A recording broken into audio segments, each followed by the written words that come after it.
Ok, bon, alors, on va s'attaquer à un sujet LinkedIn que je trouve qui est vraiment hyper important pour vous, vous allez voir.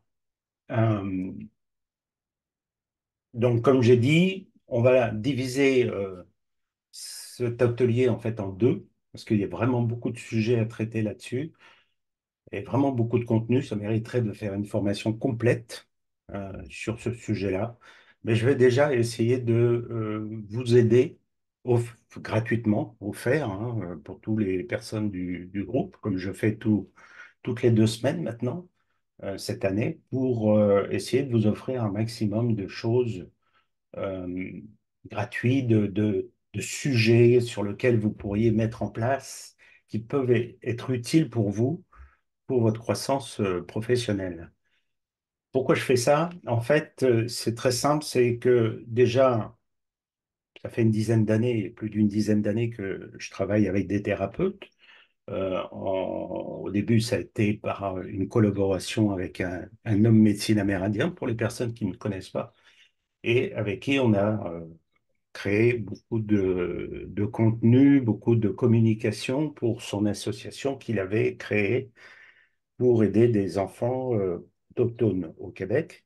Et donc, ça m'a permis de rencontrer beaucoup de thérapeutes pendant ces dizaines d'années et de voir que tout le monde avait un point commun, c'était la communication.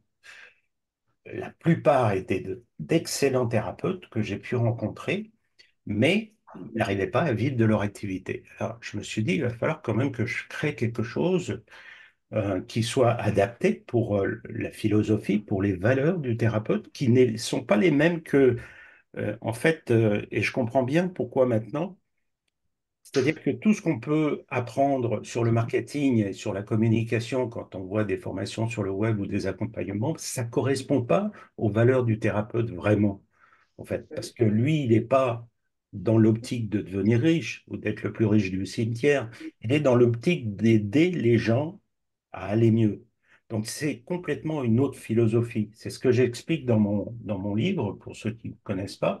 Vous pourrez découvrir sur mon site internet.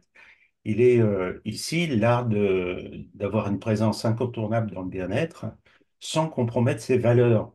Il existe une philosophie qu'on appelle le slow marketing et que personne n'utilise, personne ne connaît.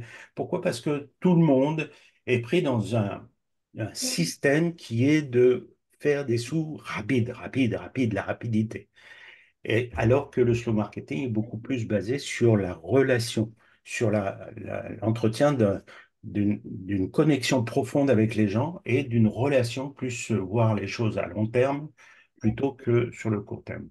Enfin bon, vous aurez l'occasion de le découvrir. Je vous mets de toute façon, pour ceux qui ne connaissent pas, je vous le mets dans le chat. Vous pourrez aller voir si vous avez envie. Allez, où le chat? Ah, c'est moi qui cherche le chat maintenant. Ouais, il est là. Voilà.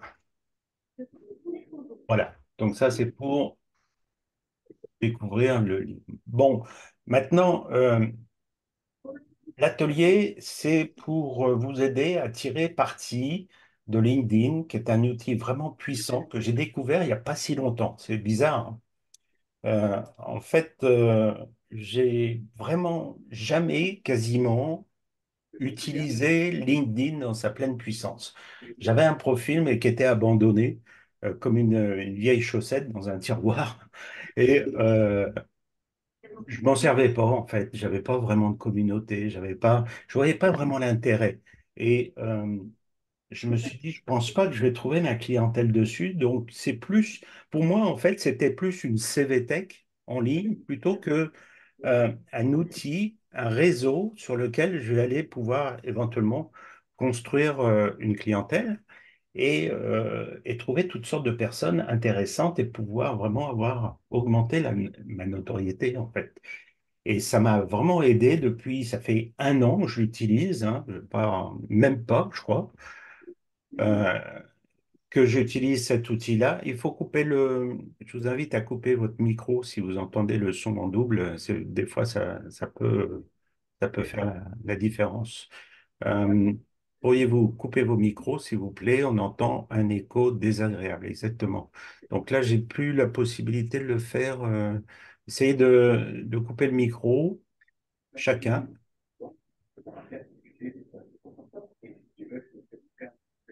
Désactiver le son. J'en ai quelqu'un que je vais faire. Je vais prendre juste peut-être une petite minute pour le faire là. S'il y a des gens qui... Ça a l'air d'aller mieux. Ouais, c'est bon. Et donc, euh, ça fait même pas, oui, même pas un an que j'utilise LinkedIn, mais j'ai vu vraiment les différences de mon activité. C'est incroyable. Donc, je vais vous montrer comment justement tirer parti de cet outil-là, que je trouve vraiment qui va, je pense, faire les différences pour vous. Alors, je sais que certains, vous êtes déjà dessus, mais l'intérêt, c'est pas de créer un compte là tout de suite, c'est d'optimiser ce qu'on va faire dans cette première partie. On va essayer d'optimiser votre profil. Parce qu'il y a énormément de possibilités avec ce profil et de l'optimiser, c'est ce qui manque cruellement. C'est ce que j'ai pu voir sur beaucoup de profils, soit de thérapeutes ou d'autres personnes. Donc, c'est pas tout à fait comme un profil Facebook, en fait, qui est beaucoup plus simplifié, le profil Play de Facebook. Là, le profil LinkedIn, il a quand même pas mal de particularités.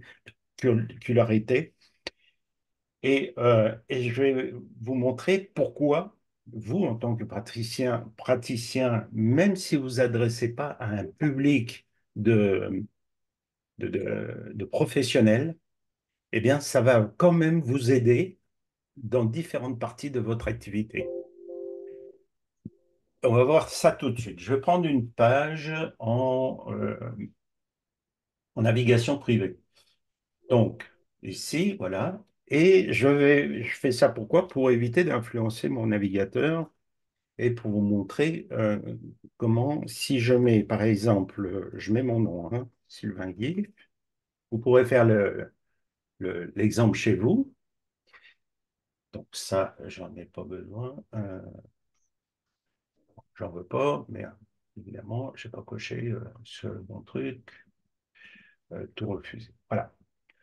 Regardez la première chose. Si je tape mon nom, donc évidemment, il se peut qu'il y ait des clients ou des futurs clients qui vous voient quelque part.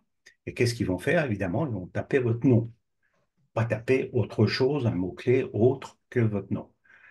Et si je regarde la première ligne qui sort, en fait, c'est LinkedIn. Incroyable. Donc, pour votre référencement, je veux dire, déjà, même si vous ne vous adressez pas à des entreprises, pour votre référencement, même en tant que particulier, je crois que c'est vraiment intéressant pour vous d'être là. Pourquoi? Parce que j'ai vérifié avec d'autres, en fait, et je me suis renseigné, c'est LinkedIn qui est le mieux référencé dans Google. Donc, ça vaut le coup déjà rien que pour ça. OK. Bon, après, il y a plein d'autres choses. Et ce qu'on voit après, c'est Facebook. Après, il y a mon site ici, mais donc là, la première chose qui est, je pense, hyper importante. Deuxième chose, on va en parler tout de suite, c'est de pouvoir euh, vous aider à créer cette notoriété, justement, parce que les gens sont curieux, même s'ils viennent de la part de quelqu'un, par exemple, admettons. Donc, ils vont faire votre nom dans Google. Ils vont tomber à la fois sur LinkedIn, si vous y êtes dessus, et ils vont aller voir ce qu'il y a sur votre profil, évidemment. Donc, si vous avez un profil qui est un peu boiteux ou qui n'a pas grand-chose dessus, ça risque de ne pas aller dans votre faveur. Vous voyez ce que je veux dire? Même un particulier qui vous cherche. Donc, c'est quand même à prendre en compte. Pourquoi? Parce que justement, c'est le premier qui sort sur Google. Si vous avez des questions, n'hésitez pas, hein. Vous mettez le son et puis après, vous le recoupez. Donc, maintenant, il faut comprendre comment fonctionne LinkedIn pour optimiser ce profil-là. Alors après, une autre chose, c'est que si vous avez envie de travailler avec des professionnels, des entreprises, eh bien là, ça vaut le coup, évidemment, il faut y être impérativement. Ça, c'est une évidence. Euh, pour deux raisons, évidemment. C'est pour qu'on trouve toutes les informations dont on a besoin à propos de vous, ce que vous faites, votre spécialité. Et deuxièmement, c'est pour justement aussi créer des relations avec d'autres personnes pour faire ce qu'on appelle du réseautage.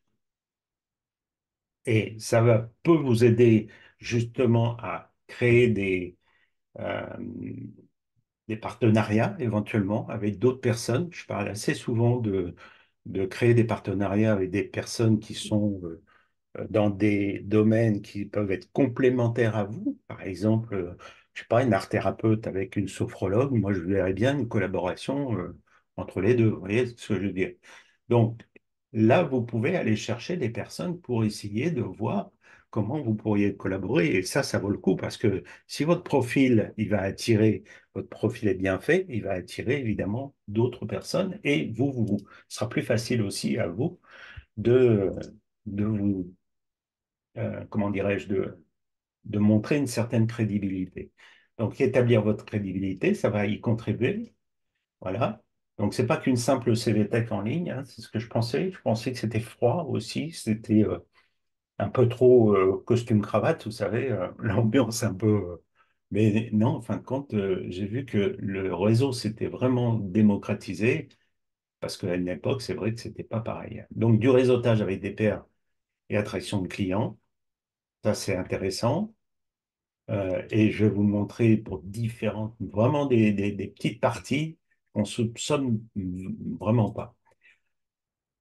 Voilà, en vous connectant avec des pairs, vous accédez à des échanges de connaissances, des opportunités de collaboration et même des recommandations qui peuvent élargir votre réseau professionnel. Je vais agrandir peut-être un petit peu là, en fait. Je pense qu'il y en a certains qui voient pas bien. Voilà, donc la première chose, c'est de se concentrer sur votre profil pour, euh, pour le soigner le plus possible.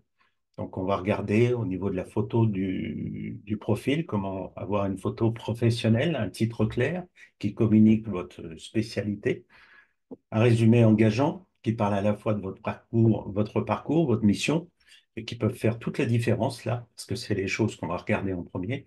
Chaque élément de votre profil doit inviter à la conversation et ouvrir des portes à des nouvelles opportunités. Donc, en intégrant LinkedIn, eh bien, à votre stratégie, vous allez pouvoir, vous ne faites pas seulement un pas vers la croissance programmatique, mais bon, voilà, ça c'est mon blabla pour le guide. Ce guide-là, après, il est téléchargeable pour les personnes qui sont dans l'abonnement euh, pour avoir tous les replays, hein. Vous avez tous les replays ici qui sont là sur mon site. Tous les sujets ici que vous pouvez avoir, c'est comme un peu comme un Netflix où en vous inscrivant, vous avez 10 jours gratuits, mais c'est 22 euros par mois. Vous avez accès à toute cette banque-là d'ateliers que j'ai pu donner l'année dernière déjà. Il y en a un gros paquet, il y en a encore qui sont en train de se télécharger. Voilà. Donc, vous pourrez avoir le, comment dirais-je, les autres sujets que j'ai pu donner. Donc, l'amélioration de votre profil LinkedIn. Alors, un bon profil, c'est un profil qui attire, qui informe et qui incite à l'action. Ça, c'est le principe de base. Si c'est juste simplement informer, eh bien, il va manquer deux jambes, ok, sur les trois. Et souvent la première impression que les clients potentiels et les collaborateurs, les employeurs auront de vous. Donc, c'est vraiment hyper important de le soigner. Il est donc essentiel de soigner ce qui vous reflète le mieux et reflète votre professionnalisme. Alors, il existe, c'est pas moi qui l'ai inventé, en fait, c'est cette méthode VMC que je trouve vraiment intéressante. V pour visuel. Donc, on a deux types de visuels, le visuel de votre profil et le visuel de couverture. Et ça, c'est à soigner. Donc, comme on voit ici, ça, je vous montre mon profil LinkedIn. On a votre photo ici et le visuel de couverture qui est derrière.